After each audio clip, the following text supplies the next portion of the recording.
ওয়ালাকাদ নাসারাকুমুল্লাহু বিবাদরিন ওয়া আনতুম আযিল্লা। অবশ্যই আল্লাহ তোমাদেরকে সাহায্য করেছেন বদরের যুদ্ধে, বদর প্রান্তরে, যখন তোমরা হীনবল ছিলে, সংখ্যায় কম ছিলে, অস্ত্র শস্ত্র তোমাদের বেশি ছিল না, সংখ্যাও তোমাদের বেশি ছিল না, প্রস্তুতিও তোমাদের বেশি ছিল না, কিন্তু আল্লাহ তোমাদেরকেই সাহায্য করেছেন।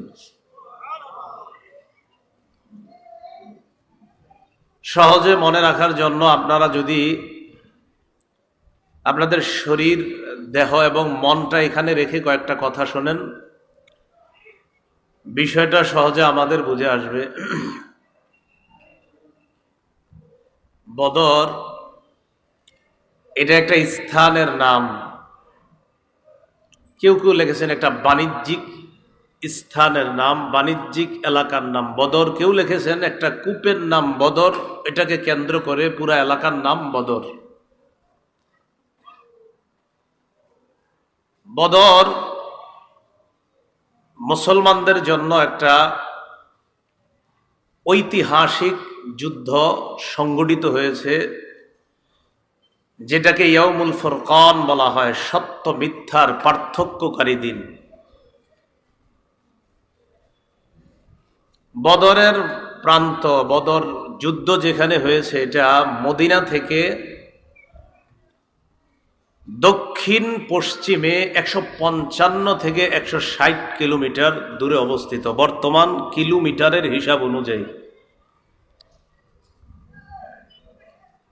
তাহলে পশ্চিম দক্ষিণ, পশ্চিম দক্ষিণে 155 থেকে 160 কিলোমিটার দূরে অবস্থিত। বদরের যুদ্ধে রাসূল সাল্লাল্লাহু আলাইহি সাল্লাম বের হলেন কবে? 2য় হিজরির 12ই রমজান, 624 খ্রিস্টাব্দ মোতাবেক 11ই মার্চ। 313 জন সাহাবীর একটা দল নিয়ে রাসূলুল্লাহ সাল্লাল্লাহু আলাইহি সাল্লাম বের হয়েছিলেন। বদর একটি স্থানের নাম। বদর মদিনা থেকে দক্ষিণ পশ্চিমে 155 থেকে 160 কিলোমিটার দূরে অবস্থিত। বদরে রাসূল সাল্লাল্লাহু আলাইহি সাল্লাম 12ই রমজান 2য় হিজরি 624 খ্রিস্টাব্দ 11ই মার্চ রাসূল সাল্লাল্লাহু আলাইহি সাল্লাম 313 জনের একটা কাফেলা নিয়ে বের হয়েছেন। রাসূল মদিনা থেকে বের হওয়ার পর নবীর অবর্তমানে মদিনার অস্থায়ী গভর্নর, নবী যাকে নিয়োগ দিয়েছিলেন, তার নাম আবু লুবাবা বিন আব্দুল মুনজির রাদিয়াল্লাহু তাআলা আনহু। সাহাবারা বদর যুদ্ধে রওনা করার সময় যে পতাকাটা বহন করে নিয়ে গিয়েছেন, পতাকার রং ছিল সাদা। যেই সাহাবীর হাতে বদর প্রান্তরের মুসলমানদের পতাকা ছিল, যিনি বহন করে পতাকাটা বদরে নিয়ে গিয়েছেন, তার নাম মুসআব ইবনে উমাইর রাদিয়াল্লাহু তাআলা আনহু। বদর একটি স্থানের নাম। বদর মদিনা থেকে দক্ষিণ পশ্চিমে 155 থেকে 160 কিলোমিটার দূরে। 12ই রমজান 2য় হিজরি 624 খ্রিস্টাব্দ মোতাবেক 11ই মার্চ 313 জনের একটি দল নিয়ে নবী বের হয়েছেন। অস্থায়ী গভর্নর যাকে বানিয়েছেন, নাম আবু লুবাবা বিন আব্দুল মুনজির রাদিয়াল্লাহু তাআলা আনহু। যেই পতাকাটি মুসলমানরা বহন করেছিলেন তার রং ছিল সাদা। পতাকা বহনকারী সাহাবীর নাম ছিল মুসআব ইবনে উমাইর রাদিয়াল্লাহু তাআলা আনহু। কি শুধু মনে রাখতে পারবেন পতাকার রং কেমন ছিল? বহনকারী সাহাবীর নাম মুসআব, একটু মনে রাখলে হবে, পুরাটা দরকার নাই। বদরে যে 313 জন মুসলমান সাহাবায়ে কেরামের দল অংশগ্রহণ করেছেন, এর মধ্যে 82 জন সাহাবী ছিলেন মুহাজির, 231 জন ছিলেন আনসার। 82 জন মুহাজির, যারা মক্কা থেকে হিজরত করে মদিনায় গিয়েছে, এই সাহাবাদের দলের সংখ্যা ছিল কত? 82। আর মদিনায় যারা আনসার তাদের সংখ্যা ছিল 231।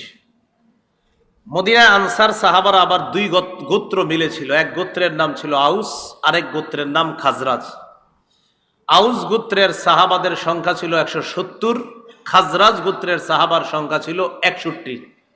170 আর 61 কত হয়? 231। তাহলে আনসার হলো দুই এলাকা মিলে। আউস গোত্রের 170 জন আনসার সাহাবা, খাজরাজ গোত্রের 61 জন সাহাবা। তো 170 আর 61 231। তো আনসার হইল 231 আর মুহাজির সাহাবি হলো 82 জন। 231 আর 82 কত হয়? 313। কথা বুঝে আসছে? রাসূলুল্লাহ সাল্লাল্লাহু আলাইহি সাল্লাম কেন বদর প্রান্তরে গেলেন? প্রথম যখন বের হয়েছে তখন বদরের উদ্দেশ্যে বের হননি। প্রথম কেন বের হলেন মদিনা থেকে? খুব মনোযোগ দিয়ে শুনবো।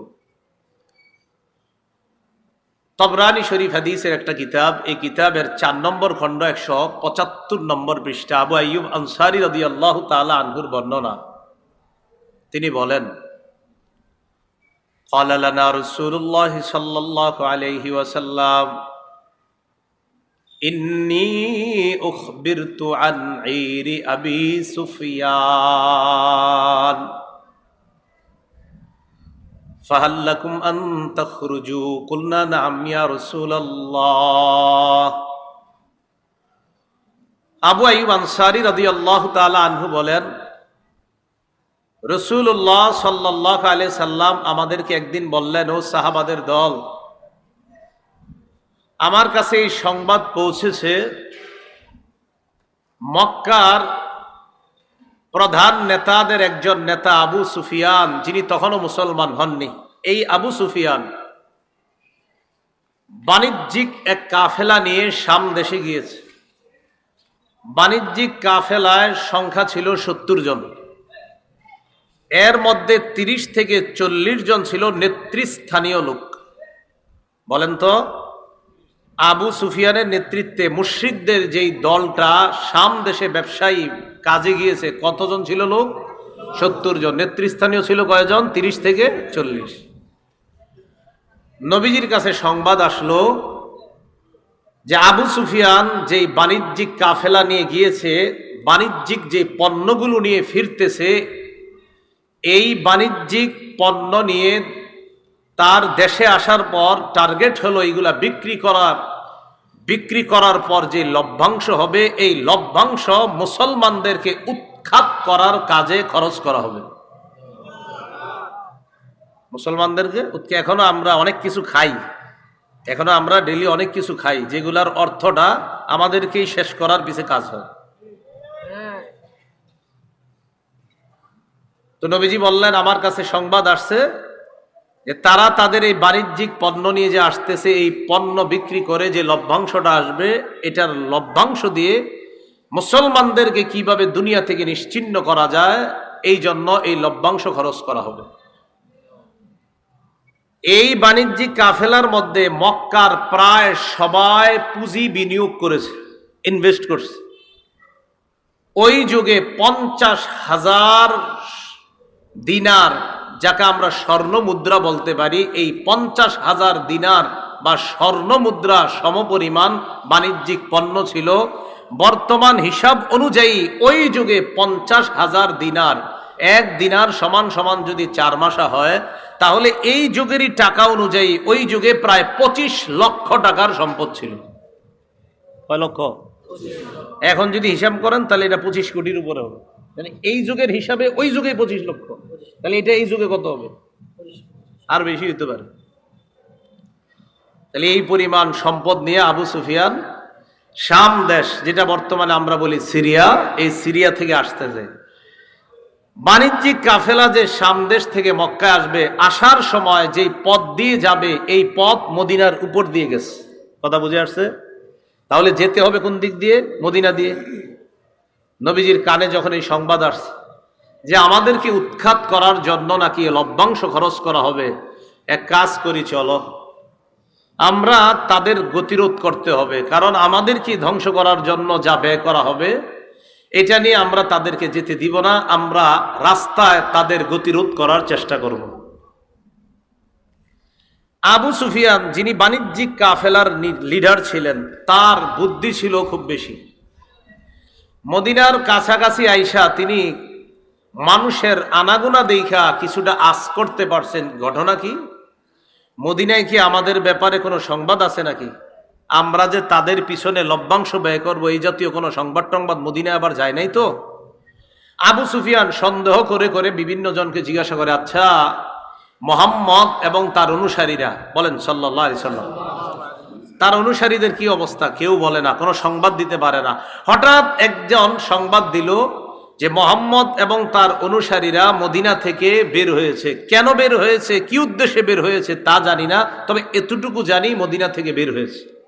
কথা বুঝে আসছে? ওই যে নবীজি সাহাবাদের ৩১৩ জনের একটা কাফেলা নিয়ে মদিনা থেকে বের হয়েছে, কেন এটা কেউ জানে না। আবু সুফিয়ান খালি তথ্য নেয়। হঠাৎ একদিন, খুব জ্ঞানী ছিল, ওটের এক লাদা আবু সুফিয়ান লাঠি দিয়ে এইভাবে আলাদা করলো। ওটের লেদা আলাদা কইরা দেখলো লেদার ভিতরে খেজুরের ছোট্ট ছোট্ট দুইটা বিচি দেখা যায়। বিচি দেখে বুঝতে পারছে, হ্যাঁ এই ওট তো মদিনার ওট, নিশ্চিত মদিনার লোকেরা আমাদের ব্যাপারে জেনে ফেলছে। কি পরিমাণ বুদ্ধি ছিল যে এইটা মদিনার ওট। পায়খানার ভিতরে ওটের লাদার ভিতরে ছোট্ট খেজুরের বিচি দেখে বুঝে যে এই খেজুর তো মদিনার খেজুর, এটা মক্কার না। তার মানে এই খেজুর যে ওট খাইছে ওটা মদিনার ওট। আবু সুফিয়ান নিশ্চিত হয়ে গেল যে না, মদিনার পথ আমাদের জন্য নিরাপদ না। ইতিমধ্যে আবু সুফিয়ান কি করলো, মদিনার পথ পরিহার করে সমুদ্রবর্তী তীর দিয়ে মক্কায় রওনা করলো। বুদ্ধি কইরা সমুদ্রের তীর দিয়ে রওনা করার সময় আবু সুফিয়ান আশঙ্কা করলো যদি আবার ধরা খাই। এই আশঙ্কায় জমজম ইবনে আমর আল গিফারি নামে এক ব্যক্তি অশ্বারোহী, ঘোড়া চালাইতে পারে, তাকে আবু সুফিয়ান মক্কায় পাঠিয়ে দিল, যাও আমাদের জনগণকে গিয়ে জানায় দাও যে আমাদের অবস্থা ততটা ভালো না, তারা যেন আমাদেরকে রক্ষা করার জন্য প্রস্তুতি নিয়ে আমাদেরকে রক্ষা করার জন্য বের হয়। এই সংবাদ আবু সুফিয়ান পাঠাই দিচ্ছে। কথাগুলো মন দিয়ে শোনেন, এদিক সেদিক মাথা দিলে একদম হারিয়ে ফেলবেন। জমজম ইবনে আমর আল গিফারি ঘোড়া চালাইতে চালাইতে মক্কায় গেছে। সেখানে যাওয়ার পর আবু জাহেলের কানে সংবাদ গেছে যে মুহাম্মদ সাল্লাল্লাহু আলাইহি সাল্লাম আর তার সাহাবারা তোমাদের বাণিজ্যিক কাফেলাকে প্রতিরোধ করার জন্য অলরেডি মদিনা থেকে বের হয়েছে, তবে আপাতত কি অবস্থা আছে জানি না, তোমরা তাড়াতাড়ি কাফেলাকে রক্ষা করার জন্য বের হও। আবু জাহেল ঘোষণা দিয়ে দিল, সহিহ বুখারীর বর্ণনা 3950 নম্বর হাদিস, লম্বা হাদিসের অংশ বিশেষ, ইস্তানফারা আবু জাহলিন আন-নাস ফাকালা আদরিকু আইরাকুম, লম্বা হাদিস, এই হাদিসের শেষের দিকে আছে। আবু জাহেল সমস্ত মানুষগুলাকে সদল বলে বের হওয়ার জন্য বলল, আর বলল তোমরা তোমাদের কাফেলাকে তাড়াতাড়ি রক্ষা করো। আবু জাহেল 1000-এর একটা বাহিনী নিয়ে রওনা করছে। কয় হাজার? 1000। নবীজি কয়জন নিয়ে বের হইছে? 13 জন। আবু জাহেল বের হওয়ার পর জুহফা নামক স্থানে আসছে। জুহফা নবীজি কাফেলা নিয়ে বের হয়ে জাফিরান নামক স্থানে অবস্থান করতেছে। মনে রাখবেন, আবু জাহেল বের হইয়া জুহফা নামক স্থানে আসছে। নবীজি বের হইয়া যেখানে অবস্থান করতেছে এটার নাম জাফিরান, এই এলাকায় অবস্থান করতেছে। ইতিমধ্যে আবু সুফিয়ান যখন সমুদ্রের তীর দিয়া নিরাপদে মক্কার কাছাকাছি চলে যাচ্ছে, সংবাদ পাঠায়া দিছে আবু জাহেলের কাছে যে আর যুদ্ধ করার দরকার নাই, ফিরে আসতে বলো। ওই যে যারা জুহফায় গিয়ে অবস্থান করছে আবু জাহেল, আবু জাহেল তো মদিনার মুসলমানদেরকে উৎখাত করার উদ্দেশ্যে রওনা করছে। তো জুহফা নামক এলাকায় আসার পর, আমি আপনাদের এখানে আসবো, ইটাখোলা আসার পর একজন বললো আসা দরকার নাই, চলে যান। বুঝে আসছে কথাটা? তো ঠিক এইভাবে আবু জাহেল বের হয়েছে, জুহফা নামক স্থানে আসছে। আসার পর আবু সুফিয়ান সংবাদ পাঠায় দিছে যুদ্ধ করার আর দরকার নাই, ফিরে আসো, আমরা নিরাপদে মক্কায় পৌঁছে গেছি। তাহলে জিহাদের আর দরকার নাই, যুদ্ধের আর দরকার নাই। আবু জাহেল সাথীদের সাথে পরামর্শ করে বলল মুসলমানদেরকে একটা শিক্ষা দেওয়া দরকার। যেহেতু বের হয়েই গিয়েছি, অতএব ফিরে যাওয়া আর দরকার নাই, এইগুলারে দুনিয়া থেকে বিদায় কইরা এরপর আসমু, চলো।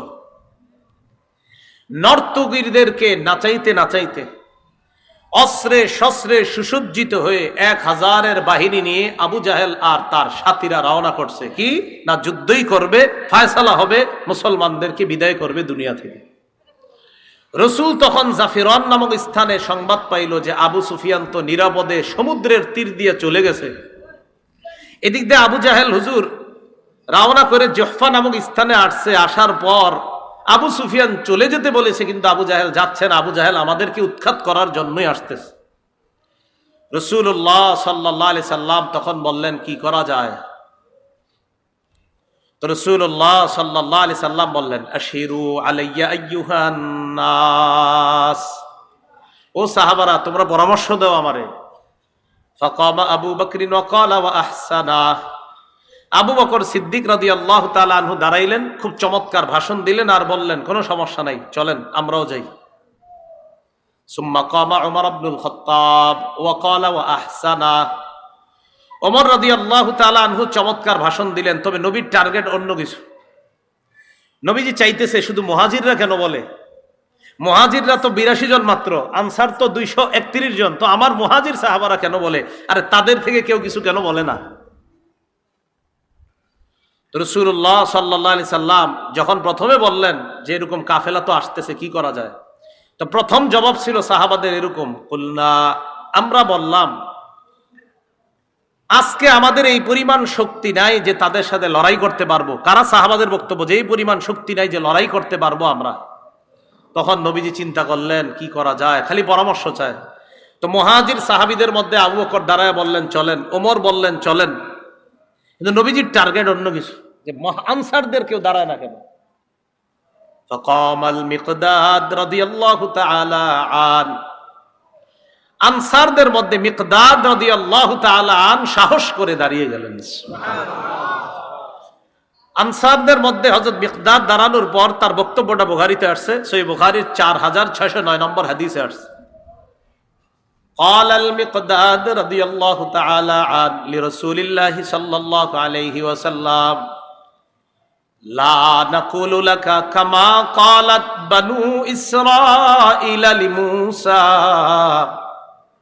فاذهب أنت وربك فقاتلا إنا هاهنا قاعدون ولكن امضي أنت ونحن معك وفي رواية ونحن معك مقاتلون। মিকদাদ রাদিয়াল্লাহু তাআলা আনহু দাঁড়ায় বললেন, হুজুর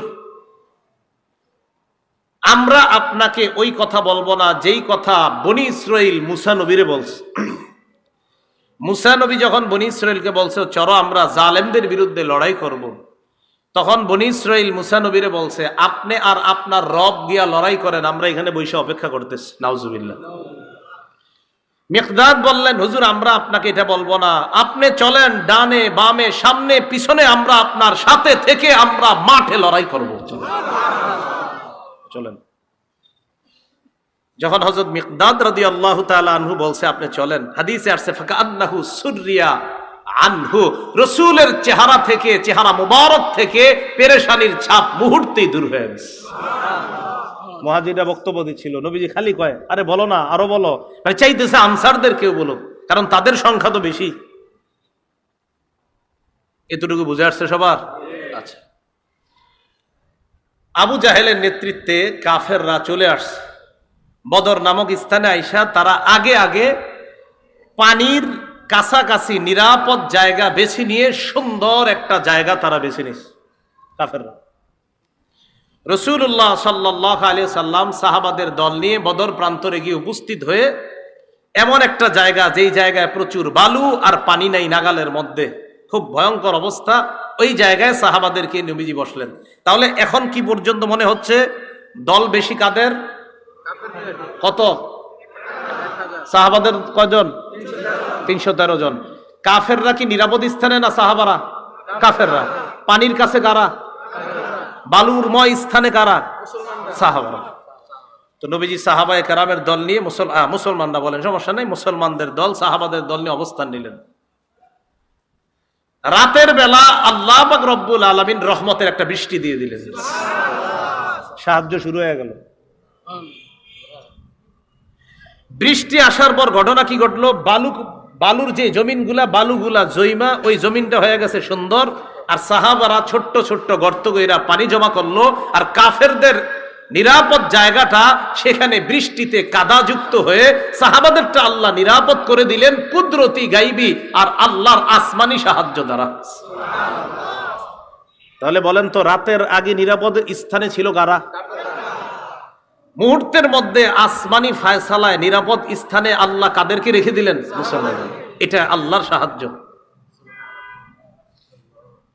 17ই রমজান, শুক্রবার দিন লড়াই শুরু হয়ে যাবে। কত রমজান? 17ই রমজান। রাতে রাসূলুল্লাহ সাল্লাল্লাহু আলাইহি সাল্লাম, হযরত ওমর ইবনুল খাত্তাবের বর্ণনা, মুসলিম শরীফের বর্ণনা, 4480 নম্বর হাদিস। ওমর ইবনুল খাত্তাব রাদিয়াল্লাহু তাআলা আনহু বলেন, লাম্মা কানা ইয়াউমু বদরিন নাযারা রাসূলুল্লাহ সাল্লাল্লাহু আলাইহি ওয়াসাল্লাম ইলাল মুশরিকিনা ওয়া হুম আলফুন ওয়া আসহাবুহু 319 রাজুলা। বদর যুদ্ধের দিন রাসূলুল্লাহ সাল্লাল্লাহু আলাইহি সাল্লাম মুশরিকদের দিকে একটু তাকাইলেন। তাকানোর পর দেখলেন তারা 1000 সংখ্যায়, আর মুসলমানদের সংখ্যা 313 জন। নবীজি সাল্লাল্লাহু আলাইহি সাল্লাম এই অবস্থা দেখা প্রথমে মুশরিকদেরকে দেখলেন। এখান থেকে একটা শিক্ষা দেখেন। ফাস্তাকবালা নবিয়ুল্লাহ সাল্লাল্লাহু আলাইহি ওয়াসাল্লাম মুস্তাকবিলাল কিবলা।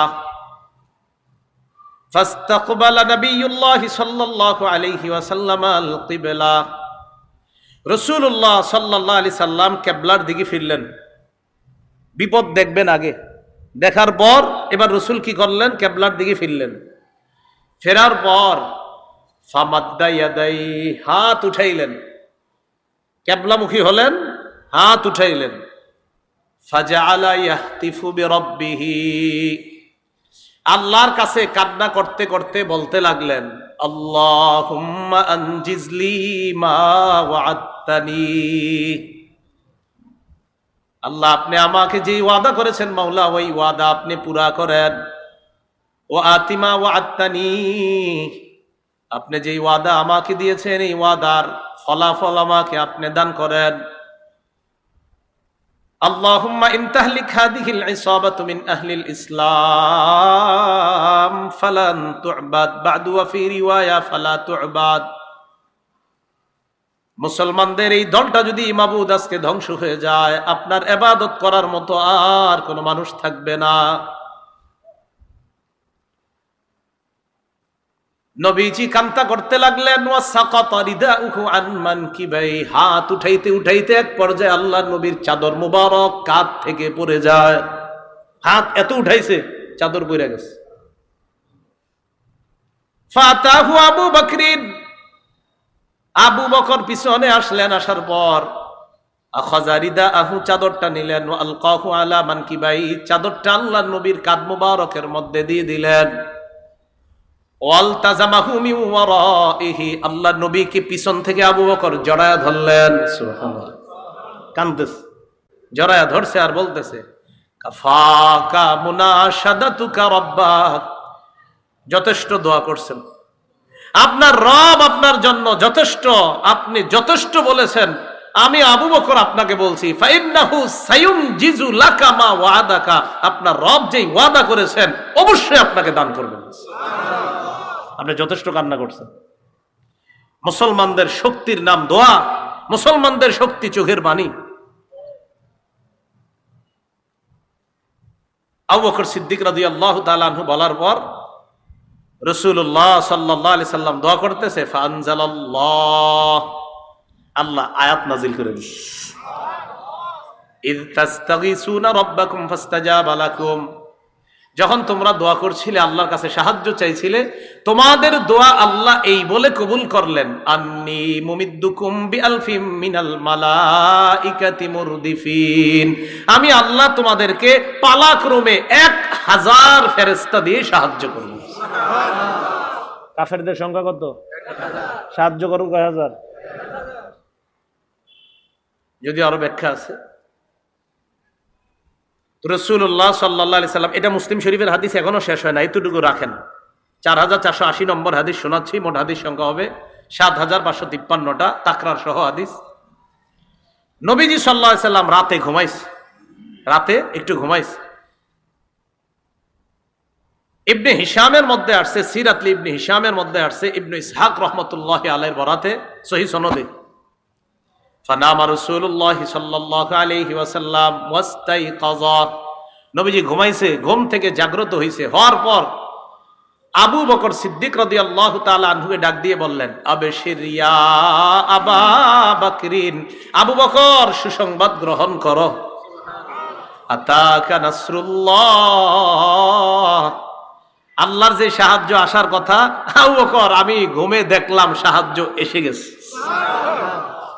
এখন কিন্তু শুরু হয় না যুদ্ধ, সাহায্য এসে গেছে। রাসূলুল্লাহ সাল্লাল্লাহু আলাইহি সাল্লাম দোয়া করলেন, আর আল্লাহ বললেন 1000 ফেরেশতা দিয়ে সাহায্য করব। হাদিসে আসছে ফাআমাদ্দাহুল্লাহু বিল মালাইকা, বাস্তবেই বদরের যুদ্ধে আল্লাহ অসংখ্য অগণিত ফেরেশতা দিয়ে সাহায্য করছেন। সাহায্যের একটু বর্ণনা আমরা শুনি, মুসলিম শরীফেরই পরের অংশে আসছে।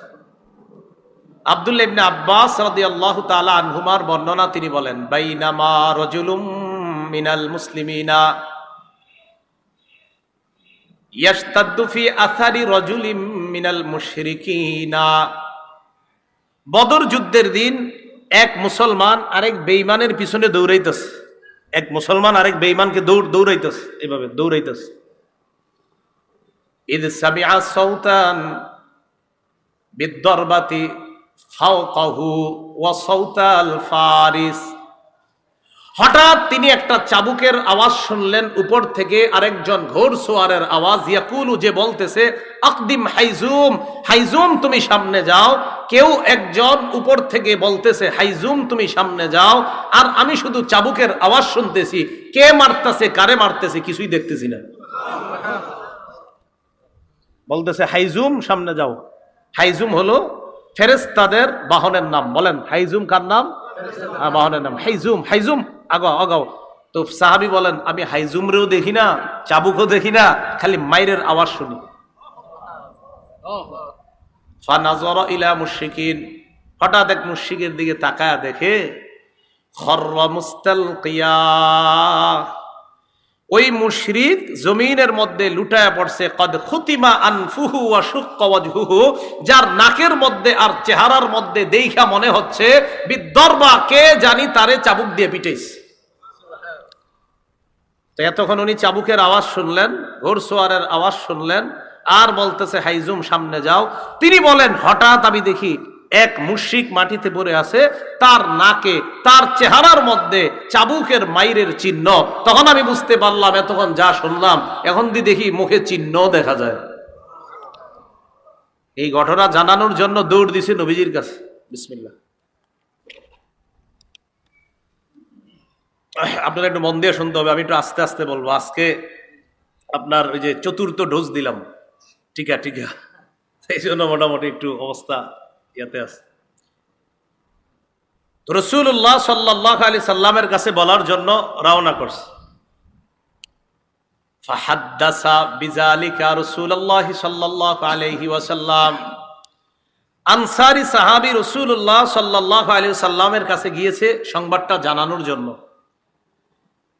নবীজির কাছে সংবাদ দেওয়ার পর আল্লাহ নবী জবাব দিলেন, সাদাকাতা যালিকা মিন মাদাদিস সামাইস সালিসা, তুমি যে কথাটা আমাকে বললা পরিপূর্ণ সত্য কথা, তুমি যা বললা এটা হলো 3য় আসমানের ফেরেশতার সাহায্য, যেই ফেরেশতা দিয়ে আল্লাহ পাক রব্বুল আলামিন বদর প্রান্তরে অসংখ্য অগণিতকে আল্লাহ সাহায্য করেছেন। এটা আল্লাহর সাহায্য। তুমি সত্য কথা বলছো।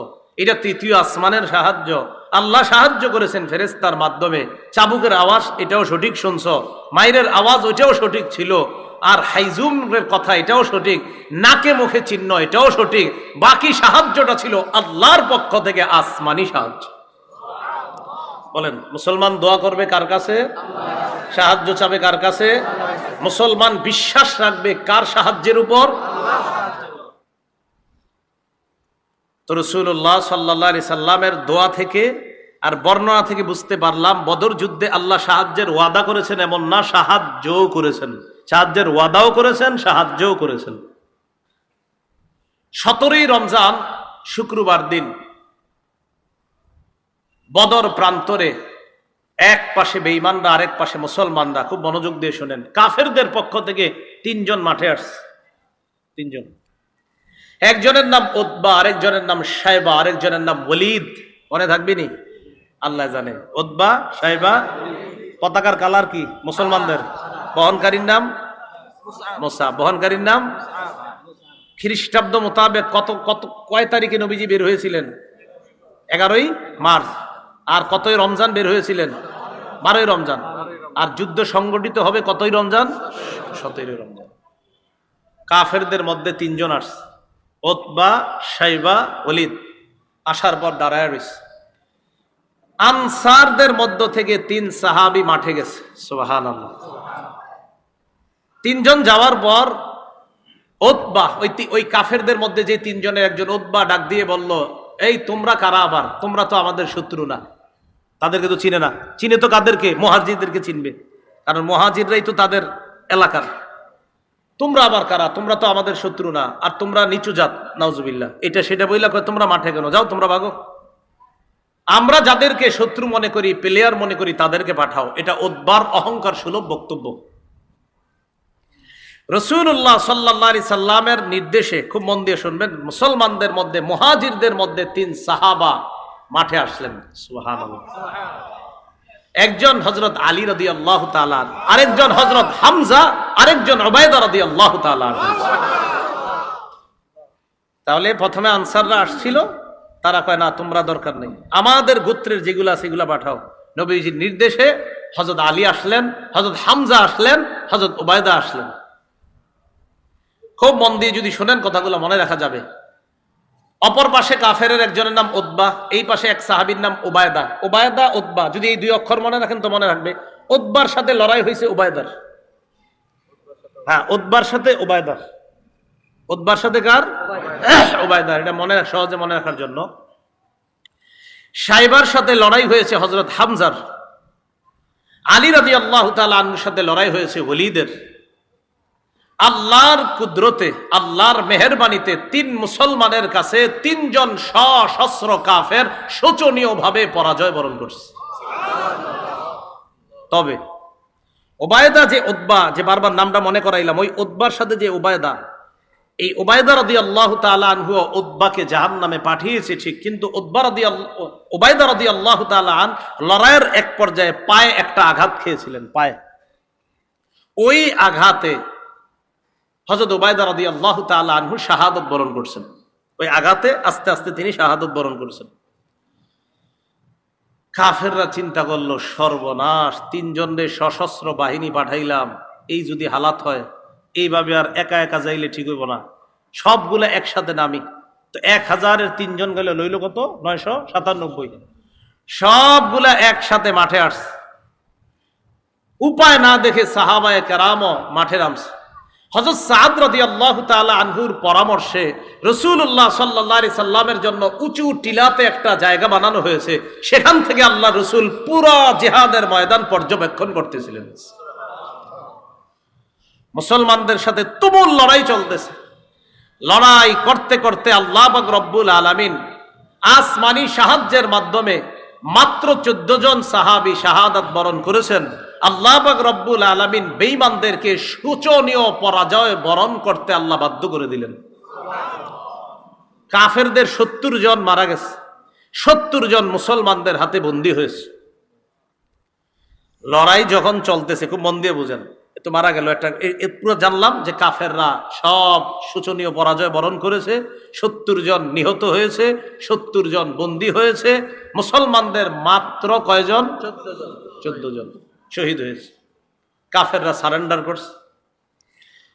কাফেরদের মধ্যে যে লিডার ছিল সেদিন আবু জাহেল, তার মরণটা কিভাবে হয়েছিল? ওখানে মরছে সে। সেই বুখারীর বর্ণনা 3141 নম্বর হাদিস, 3141 কত হয়? 3141, 3141 কত? 3141। এই হাদিসের মধ্যে আছে আব্দুর রহমান ইবনে আউফ রাদিয়াল্লাহু তাআলা আনহুর বর্ণনা। তিনি বলেন, বাইনামা আনা ওয়াকিফুন ইয়াউমা বাদরিন ফিস সাফ ফাইদা আনা বিগুলামাইন মিনাল আনসার হাদিসাতিন আসনানুহুমা। বদর যুদ্ধের দিন আমি সারিতে দাঁড়িয়েছিলাম, দলে দাঁড়িয়েছিলাম, কাতারের মধ্যে দাঁড়িয়েছিলাম। ফানাযারতু আন ইয়ামিনি ওয়া আন শিমালি, ডানে তাকাইলাম, বামে তাকাইলাম। ফাইযা আনা বিগুলামাইনি মিনাল আনসার হাদিসাতিন আসনানুহুমা। আমি চিন্তা করলাম, দেখি আমি কার পাশে আছি বদরে, মানে আব্দুর রহমান ইবনে আউফ। তো ডানে তাকায়া বামে তাকায়া দেখি দুইটা বাচ্চা, ওনার পাশে দুইটা বাচ্চা। তুমি চিন্তা করলাম আমি বাচ্চাগুলোকে দাঁড়াই রয়েছি। তিনি নিজেই বলতেছেন, তামান্নাই তুয়ান আকুনা বাইনা আদলা বিনহুমা, আমার আশা তাদের চাইতে আরেকটু বড় পর্যায়ের কারোর সাথে থাকবো। দুই বাচ্চা আমার দুই পাশ, সবে মাত্র বালেগের কাছাকাছি, এরকম দুই বাচ্চা। আমার দিকে সবাই তাকান। ফাগমাজা আহাদুহুমা ফাগমাজানি আহাদুহুমা, দুইজনের একজন আমার এমনি খোঁচা দিস, খোঁচা দিয়া কয়, চাচা হাল তারিফু আবা জাহলিন ইয়া আম, চাচা আবু জাহেল রে চিনেন? আস্তে আস্তে কইতাছে, পাশেরটা যাতে না শুনে। মানে বুঝতেছেন তো আপনারা, একটা ডানে একটা বামে, তো একটাই খোঁচা দিয়ে বলতেছে, চাচা আবু জাহেল রে চিনেন? আমি কই কি রে, আবার আবু জাহেলের নাম জিজ্ঞাসা করে কেন? তো আমি বললাম, মা হাজাতুকা ইলাইহি ইবনা আখি, ভাতিজা আবু জাহেল রে তোমার কি দরকার? বাচ্চা জবাব দেয়, উখবিরতু আন্নাহু ইয়াসুব্বু রাসূলুল্লাহি সাল্লাল্লাহু আলাইহি ওয়াসাল্লাম, আমার কাছে এই সংবাদ আসছে সে নাকি আমার নবীরে গালি দেয়। লাইন রাআইতুহু, আল্লাহর কসম আমি যদি তারে দেখতে পাই, লা ইউফারিকু সাওয়াদি সাওয়াদাহু হাত্তা ইয়ামুতাল আজালু মিন্না, আমি যদি তাকে দেখতে পাই হয়তো সে মারা যাবে, না হয় আমি মারা যাব, এর আগ পর্যন্ত তার দেহ আমার দেহ থেকে আলাদা হবে না, ওরে আমি ছাড়বো না। আপনি খালি বলেন আবু জাহেলটা কে? খোঁচা দিয়া বলতেস। পাশে আরেকটা, সুম্মা গমাজানিল আখর, আরেকটায় খোঁচা দিয়ে কয়, মানে বুঝায়, চাচা আমি যেটা কইছি এটা যদি ও না জানে, আর ও বলতেছে আমি যেটা বলছি এটা যদি ও না জানে, মানে ভাবসাবটা এমন একজন আরেকজনের জানা, মানে ওই নিজেই মারবে নবীর শত্রুরে। পাশেরটায়ও অনুরূপ কথা কইতেছে, চাচা আবু জাহেলরে চিনেন? তুমি কি করবা? ওরে পাইলে হয়তো ও আগে মারা যাবে, না হয় আমি, এর আগ পর্যন্ত আমার দেহ থেকে ওর দেহ আলাদা হবে না, ওর পিছু ছাড়বো না আমি। আব্দুর রহমান ইবনে আউফ বলেন, আমি অবাক হয়ে গেলাম। ফালাম আনশাব আন নাযারতু ইলা আবি জাহলিন, হঠাৎ আমি আবু জাহেলরে দেখতেছি, ইয়াজুলু ফিন নাস, সে ময়দানে মানুষের মাঝেই দেখতাম তাকে, সে ঘোরাঘুরি করতেছে। আমি বলে দিলাম, ওই যে আলা ইন্না হাদা সাহিবুকুম আল্লাযী সালতুমানি, তোমরা আমাকে যার ব্যাপারে জিজ্ঞাসা করলা, ওই যে এটা। ফাবতাদারাহু বিসাইফাইহিমা ওয়া দারাবাহু হাত্তা কাতালা, বাস পাখির মতো দুইজনে আবু জাহেলের উপর তরবারি নিয়ে হামলা পড়ছে, মারতে মারতে হাত্তা কাতালা, আবু জাহেলকে শেষ করে দিছে। আবু জাহেল মারা যাবে অবস্থা। যেই দুইজন মারছে, খুব মনে রাখবেন এই দুইজনের নাম। বুখারীতে দুইটা বর্ণনা আসছে। এক বর্ণনা আসছে দুজনের নাম মুআজ, বলেন দুজনের নাম কি? হাদিসে আসছে কানা ইবনা আফরা ওয়া ইবনা আমর ইবনুল জামুহ, দুজনের নাম মুআজ। একজনের নাম মুআজ ইবনু আফরা, আরেকজনের নাম মুআজ ইবনু আমর আল জুমাহ। তাহলে একজনের নাম মুআজ, বাপের নাম আফরা, আরেকজনের নাম মুআজ, তার বাপের নাম আমর ইবনুল জামুহ। আরেকটা বর্ণনা আসছে ইবনা আফরা, তারা দুইজনে এক বাপের ছেলে, দুইজনে এক বাপের সন্তান। দুই ভাই, আপন দুই ভাই। তো যাই হোক, আমরা ওইদিকে ইয়া করে লাভ নাই। ইতিহাস যা আছে সেটা বুখারীতে দোনোটা বর্ণনা আসছে। একটাতে আসছে একই বাবার দুই সন্তান, আরেক বর্ণনা আসছে না, একজনের আব্বার নাম আফরা, আরেকজনের আব্বার নাম আমর ইবনুল জামুহ। তো মারার পর আবু জাহেল আপনার মুমূর্ষ অবস্থা, মারা যাবে মানে এখনো মরতেছে না। বুখারীর আরেকটা বর্ণনা শুনেন, 3962 নম্বর হাদিস। রাসূলুল্লাহ সাল্লাল্লাহু আলাইহি সাল্লাম বললেন, মাইয়ানজুরু মা সানা আবু জাহলিন, এই কেউ আসো আবু জাহেলের অবস্থা কি একটু দেখো তো, হেগো তো হালাত খারাপ, আবু জাহেলের অবস্থাটা কি কেউ কি জানাতে পারবো আমারে? আব্দুল্লাহ ইবনে মাসউদ বলেন, ফানতালাকা ইবনু মাসউদ রাদিয়াল্লাহু তাআলা আন, আব্দুল্লাহ ইবনে মাসউদ বের হয়ে গেলেন, যাওয়ার পর দেখে আবু জাহেলের অবস্থা খারাপ। দরবাহু ইবনা আফরা, এই বর্ণনা আছে আফরার দুই ছেলে তাকে হত্যা করছে। হাত্তা বারদা, মুমূর্ষ অবস্থায়। আমি তাকে গিয়ে বললাম, আনতা আবু জাহলিন, তুমি কি আবু জাহেল না? গিয়ে বললাম। মরার সময় অহংকার কিমনে দেন দেখায়, মরার সময় কয় হাল ফাওকা রাজুলিন কাতালতুমু, একটা মানুষই তো মারছো, এতে আর তুমি এত কি বীরত্ব, মরার সময় কইতেছ। এটা আরেকটা অনুবাদ হইতে পারে, একজন ব্যক্তি যারে তোমরা মারছো এর চাইতে কি বড় কোনো নেতা আছে বলো? একজন নেতারে মারছো, এটা তো তোমাদের গর্ব করা দরকার, মরার সময়ও এগুলা বলতে বলতে মরতেছ। একজন নেতারে মারছো, এতে আর কি, তোমরা একজন নেতারে মারছো, গর্ব করে বলতে পারবা আমাকে মারাটাও তোমাদের গর্ব, মানে মরণের সময়ও অহংকার করে করে বলতেছ। এই জন্য আল্লাহ পাক রব্বুল আলামিন বলেছেন, তারা যেমনে আসছে বদর প্রান্তরে কাফেররা, আল্লাহ বলেন, ওয়ালা তাকুনু কাল্লাযীনা খারাজু মিন দিয়ারিহিম বাতারাও ওয়া রিআআন নাস, তোমরা তাদের মতো বের হয়েও না যারা ঘর থেকে অহংকার প্রদর্শন করা অবস্থায় বের হয়েছে, আর মানুষরে দেখানোর জন্য আমাদের শক্তি কেমন দেখো, আমরা 1000 সশস্ত্র, আমাদের অস্ত্রের অভাব নাই, আমাদের বাহনের অভাব নাই, দেখাইতে দেখাইতে বের হয়েছে। আল্লাহ বলে না, তাদের মতো বের হবা না। কাম মিন ফিআতিন কালিলাতিন গালাবাত ফিআতান কাসীরাতাম বিইজনিল্লাহ, আল্লাহ বলে শোনো, আমি আল্লাহর হুকুমে কত ছোট দল কত বড় দলকে পরাজিত করছে, কোনো ব্যাপার না। আমি আল্লাহর সাহায্য যদি থাকে, বড় আর ছোট ব্যাপার না, আল্লাহর সাহায্য থাকলে বিপরীত পক্ষ যতই বড় হোক না কেন, সেই বড়র কোনো কাজ হবে না। সাহায্য থাকতে হবে কার? আল্লাহ। এই যুদ্ধে কাফেরদের যে বড় বড় লিডার প্রায় সবাই আসছে, আবু লাহাব আসে নাই। কে আসে নাই? আবু লাহাব আসে নাই। ঋণ ছিল, ঋণগ্রস্ত ছিল, এই কারণে কোনো কারণে সে আসতে পারে নাই। আরেকজন লিডার যে আসতে চায় নাই, তবে জোর করে আনছে, খুব মন দিয়ে শোনেন, আরেকজন নেতৃস্থানীয় লোক এই যুদ্ধে আসতে চায় নাই, জোর করে নিয়ে আসছে, নাম উমাইয়া ইবনে খালফ। কি নাম? তার ব্যাপারে বুখারীতে সুন্দর একটা বর্ণনা আছে, শুনবেন? আচ্ছা, এই উমাইয়া ইবনে খালফ কেন আসতে চায় নাই, শুধু এই প্রশ্নটা মনে রাখবেন। উমাইয়া ইবনে খালফ কোন যুদ্ধে যাইতে চায় নাই? বদরে। উমাইয়া ইবনে খালফ কাফের, বদরে যাইতে চায় নাই, কিন্তু জোর করে নিয়ে আসছে। কেন যাইতে চায় নাই মন দিয়ে শুনেন। সহিহ বুখারীর বর্ণনা 3950 নম্বর হাদিস। রাসূলের সাহাবী সাদ ইবনে মুআজ রাদিয়াল্লাহু তাআলা আনহুর বর্ণনা, তিনি বলেন, আন্নাহু কানা সাদিকান লি উমাইয়া ইবনে খালফ, এই সাদ ইবনে মুআজ উমাইয়া ইবনে খালফের বন্ধু ছিল। সাদ ইবনে মুআজ উমাইয়া ইবনে খালফের বন্ধু ছিল। ফাকানা উমাইয়া ইযা মাররা বিল মাদিনাতি নাযালা আলা সাদ, উমাইয়া ব্যবসার উদ্দেশ্যে যখন মদিনার উপর দিয়ে কোথাও যাইতো, তখন মেহমান হিসাবে সাদ রাদিয়াল্লাহু তাআলা আনহুর বাড়িতে অবস্থান করত। আবার বলছি, উমাইয়া মক্কা থেকে কোনো কাজে যদি মদিনার রাস্তা ব্যবহার করে কোথাও যাইতো, তো মদিনায় যাওয়ার সময় সাদ রাদিয়াল্লাহু তাআলা আনহুর ঘরে বন্ধুত্বের খাতিরে কিছু সময় অবস্থান নিত। এরপর আবার কথার কথা, মুস্তাকুন নবী সাহেব আপনাদের এলাকায় সবার খুব প্রিয়। অনেক সময় হুজুর কোনো মাহফিলে গেলে এই মাদ্রাসায় কিছু সময় অবস্থান নিতে পারে, আমার নেওয়া মনে হয়। অথবা নরসিংদীর কোনো মাদ্রাসায় হুজুর জোহরের সময় হইলো, নামাজ পড়লো, কিছুক্ষণ কথা বললো, অবস্থান নিল। তাহলে বোঝা গেল কি, আপনাদের সাথে এলেমের খাতিরে, ইসলামের খাতিরে, একটা মহব্বতের কারণে কিছু সময় অবস্থান নিস। ওই উমাইয়া বন্ধুত্বের খাতিরে মদিনার রাস্তা ব্যবহার করলে কি করত, ওই সাদ যেহেতু বন্ধুর বাসায় কিছুক্ষণ অবস্থান করত, 1-2 দিন যতক্ষণ মন চাইতো অবস্থান করত। আবার উল্টা, ওয়াকানা সাআদুন ইযা মাররা বিমাক্কাহ নাযালা আলা উমাইয়া ইবনে খালফ, হযরত সাদ যখন মক্কায় কোনো কাজে যাইতেন, তখন উমাইয়ার বাড়িতে বন্ধুত্বের খাতিরে অবস্থান করত। কথাটা বুঝে আসছে? আচ্ছা।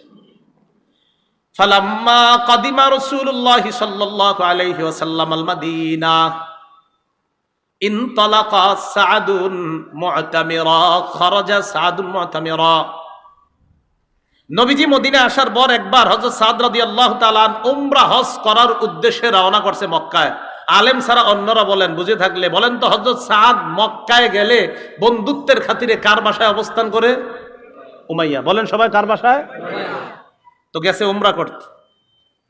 উমরা করতে যাওয়ার পর বন্ধুরে বলছে, উমাইয়া উনজুরলি সাআতা খালওয়াতিন লাআল্লি আন আতুফা বিল বাইত, তুমি আমার জন্য এমন একটা সময় নির্ধারণ করবা যেই সময় কাবার আশেপাশে কোনো মানুষ থাকবে না, আমি যেন একা একা সুন্দরভাবে তওয়াফ করতে পারি, এমন একটা সময় তুমি আমারে ঘর থেকে বের করে তওয়াফ করার ব্যবস্থা করে দিও। কথাটা বুঝে আসছিনি? আচ্ছা। দুপুরের সময় ফাখরাজা বিহি উমাইয়া করিবাম মিন নিসফিন নাহার, উমাইয়া হযরত সাদকে নিয়ে দুপুরের সময়, যখন মানুষ সাধারণত রৌদ্রের কারণে, গরমের কারণে বাহিরে আসে না, ওই সময় হযরত সাদ ইবনে মুআজকে নিয়ে বন্ধু উমাইয়া বের হলো উমরা করার জন্য। এতটুকু বুঝছেন নি আপনারা? না বুঝলে কিন্তু সামনে বলবো না, বুঝছেন? আচ্ছা। বের হওয়ার পর ফালাকিয়াহুমা আবু জাহলিন, দুইজনে তওয়াফ করতেছে, আবু জাহেলের সাথে সাক্ষাৎ। একজন কাফের তওয়াফ করতেছে, আরেকজন হলো মুসলমান। কাফেররাও তওয়াফ করতো, ওরা তো উলঙ্গ হয়েও তওয়াফ করতো, নাউজুবিল্লাহ। আবু জাহেল যখন দেখা করছে, এবার আপনারা বলেন তো, আবু জাহেল যেই দুইজনের সাথে সাক্ষাৎ করছে, এই দুইজনের মধ্যে মুসলমান কয়জন? একজন। আবু জাহেল কয়, মান হাদা মা কাইয়া আবা সফওয়ান। উমাইয়া ইবনে খালফের উপনাম আবু সফওয়ান। ও আবু সফওয়ান, তোমার সাথে এটা কে? উমাইয়া ইবনে খালফ জবাব দেয়, হাদা সাআদ, আমার বন্ধু সাআদ। আবু জাহেল বলল, সাআদ ওয়াল্লাহি লাউলা আন্নাকা মা আবি সাফওয়ান মা রাজাতা ইলা আহলিকা সালিমা। সাআদ ইবনে মুআজকে আবু জাহেল কয়, সাআদ, তুমি যদি তোমার বন্ধু উমাইয়া ইবনে খালফের সাথে এখানে না থাকতা, তুমি নিরাপদে মদিনায় যেতে পারতা না, আমি তোমারে নিরাপদে যাইতে দিতাম না। নাউজুবিল্লাহ। মুসলমান, আমি তোমারে নিরাপদে মদিনায় ফিরতে দিতাম না। হযরত সাআদ তো মুসলমান, মুসলমান কোন বেঈমানকে ভয় করে না। সাথে সাথে জবাব দিয়ে দিচ্ছে। ফাকালা লাহু সাআদ ওয়া রাফা সাওতাহু আলাইহি, হযরত সাআদ আবু জাহেলের চেয়ে আরো জোরে আওয়াজে জবাব দিচ্ছে, এই তুমি কারে হুমকি দাও? কারে হুমকি দিলা তুমি? একজন মুসলমান পুরা কাফেরদের এলাকায় দাঁড়ায় কথা বলতেছ, তুমি কারে হুমকি দিলা? শোনো, মন দিয়া শোনো। ওয়াল্লাহি লা ইন মানাতানি হাদা, আমার আজকে বাধা দিবা, দাও, সমস্যা নাই। ওয়াল্লাহি লা আমনা আন্নাকা মা হু আশাদ্দু আলাইকা মিনহু তরিকাকা আলাল মাদিনা, মনে রাখো, ব্যবসায়ী কাজে মদিনার রাস্তাটা যখন ব্যবহার করো, তখন আমিও কিন্তু ছাড়মু না। মদিনার রাস্তা দিয়ে যাইবা, একটারেও ছাড়মু না, সবগুলা বিপদে পড়বা। তোমগো তো খাওন দাওন সব মদিনার রাস্তা দিয়ে, কই যাইবা একটা বলো সবাই তোমরা। আবু জাহেলের যখন নাকি এইভাবে রাগ হইয়া কথা কইছে, তো উমাইয়া আবার দেখছে একজন লিডার রে সাদ এইভাবে কথা কয়। আবু জাহেল তো লিডার। তো উমাইয়া ইবনে খালফ বন্ধু সাদকে বলতেছে, সাদ লা তারফা সাওতাকা আলা আবিল হাকাম সাইয়্যিদি আহলিল ওয়াদি। আবু জাহেলের নাম আবুল হাকাম আর কি। কয় তুমি এইভাবে আবুল হাকামকে এইভাবে আওয়াজ উঁচু করে কথা বইলো না, সে একজন নেতা মানুষ। সাদ রাদিয়াল্লাহু তাআলা আনহু বললেন, উমাইয়া তুমি আমার বন্ধু, তাহলে একটু কথা শোনো। আল্লাহ, আল্লাহর কসম, সামিআতু রাসূলুল্লাহ সাল্লাল্লাহু আলাইহি ওয়াসাল্লাম ইয়াকুল, আমি আল্লাহর নবীরে বলতে শুনছি তোমার ব্যাপারে একটা কথা, ইন্নাহুম কাতিলুকা, মুসলমানরা তোমারে হত্যা করবে। বন্ধুরে কয়ে দিস, বন্ধু তোমারে কিন্তু মুসলমান হত্যা করবে, আমি শুনছি, তুমিও সাবধানে থাইকো। এতক্ষণ তো আবু জাহেলরে কইছি জোরে জোরে, তোমারেও কই দিস, তুমিও সাবধানে থাইকো। দেখেন উমাইয়া এই কথা শুনে কয়, কি বললা? হ্যাঁ। কয় আবি মাক্কা, কয় মক্কায় হত্যা করবে আমারে? সাদ ইবনে মুআজ কয় লা আদরি, আমি জানি না, তবে হত্যা করবে, মনে রেখ। উমাইয়া ইবনে খালফ তাড়াতাড়ি বিবির কাছে গেছে, যাওয়ার পরে কয়, ইয়া উম্মা সফওয়ান, ও বিবি, আলাম তারা মা ক্বালা লি সাআদ, আরে দোস্ত সাদ আমারে কি বলছে শুনছো? কয় কি বলছে? মা ক্বালাত লাক, ক্বালাত ওয়া মা ক্বালা লাকা, বিবি বলতেছে কি বলছে? কয় আমারে বলছে নবী নাকি তাদেরকে সংবাদ দিছে, মুহাম্মদ সাল্লাল্লাহু আলাইহি সাল্লাম আখবারহুম তাদেরকে নাকি সংবাদ দিছে আন্নাহুম কাতিলি, তারা আমাকে হত্যা করবে। আমি বলছি মক্কায়, তিনি বলছে না জানি না। বিবিরে বলতেছে, বিবি তুমি শোনো, আল্লাহি লা আখরুজু মিন মাক্কাতা আবাদা, আল্লাহর কসম আমি মক্কা থেকে আর বের হব না। আশা করি আপনারা বুঝতে পারতেছেন কোন দিকে যাইতেছি, আমি মক্কা থেকে আর বের হব না। উমাইয়া ইবনে খলফ কোথায় মারা গেছে? বদরে। উমাইয়া ইবনে খলফ মারা গেছে কোথায়? উমাইয়া ইবনে খলফ কিন্তু যাইতে চায় নাই। তাহলে আপনারা আশা করি বুঝতে পারতেছেন ঘটনা কোন দিকে যাচ্ছে।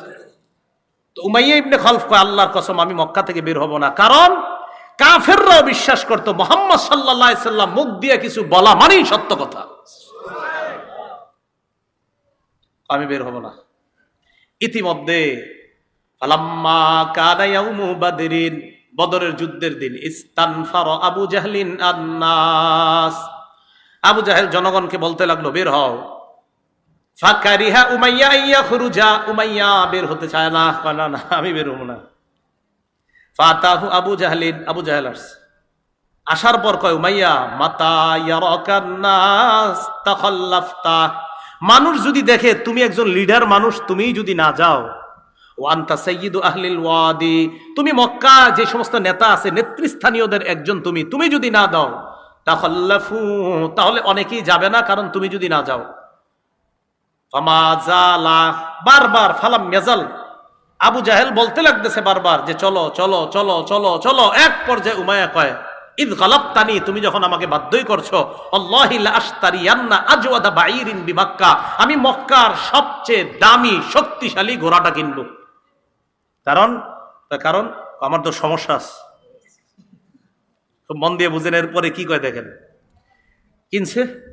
বিবিরে গিয়ে বলতেছে ইয়া উম্মা সফওয়ান জাহিজিনি, প্রস্তুত করে দাও তাড়াতাড়ি। কয় কোথায় যাবেন?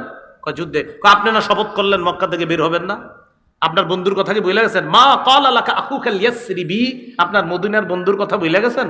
কি বলছে? কয় না ভুলি নাই তো। তাহলে কয় লা উরিদু আন আজুজা ইল্লা বাঈদা। উমাইয়া ইবনে খলফ বলে লা উরিদু আন আজুজা, আমি বেশি দূরে যাব না, কিছু দূর যাইয়া যখন দেখবো সবাই চলে যাবে, আমি তো সবচেয়ে দ্রুতগামী ঘোড়াটা নিয়ে যাইতেছি, এটা নিয়ে আবার ফিরে আসবো, টেনশন করো না। তো উমাইয়া ইবনে খলফ যখন বের হইছে খালি এদিক সেদিক তাকায়, কখন কি হয় না হয়, ওইটার উপর উঠে মক্কা থেকে বের হয়েও টেনশন, এই মনে হয় আমি শেষ, এই শেষ, এরকম টেনশন। হাদিসে আসছে লা ইয়ানজিলু মানজিলান ইল্লা আকালা বাঈরা, যেখানেই নামে ওট, আপনার ওই বাহনটাকে ওটটাকে আপনার একদম কাছে বাঁধে, একদম কাছে বাইদা রাখে, এটার সাথে বৈশা থাকে, এটারে কোথাও যাইতে দেয় না, এই দ্রুতগামী বাহনকে কোথাও যাইতে দেয় না, একদম পাশে বসায় রাখে। হাদিসে আসছে ইল্লা আকালা বাঈরা, যেখানেই বসে এখানে এটারে বসায় রাখে, আবার রওনা করে আবার এটার উপরে ওঠে। মানে এটা একটা বাহন যে কেউ কিছু করতে চাইবো দৌড় দিব। এইভাবে যাইতে যাইতে বদরে চলে গেছে। আল্লাহু বিবদরিন, আল্লাহ তাকে তো বদরে যা করার করছে, বদরে মারা গেছে। তো ওই যে বলছিল উমাইয়া তোমার কিন্তু অবস্থা ভালো না, মুসলমানরা তোমাকে হত্যা করে, এটা নবী বলছে, আর নবী যখন বলছে কথা কিন্তু সত্য হবে।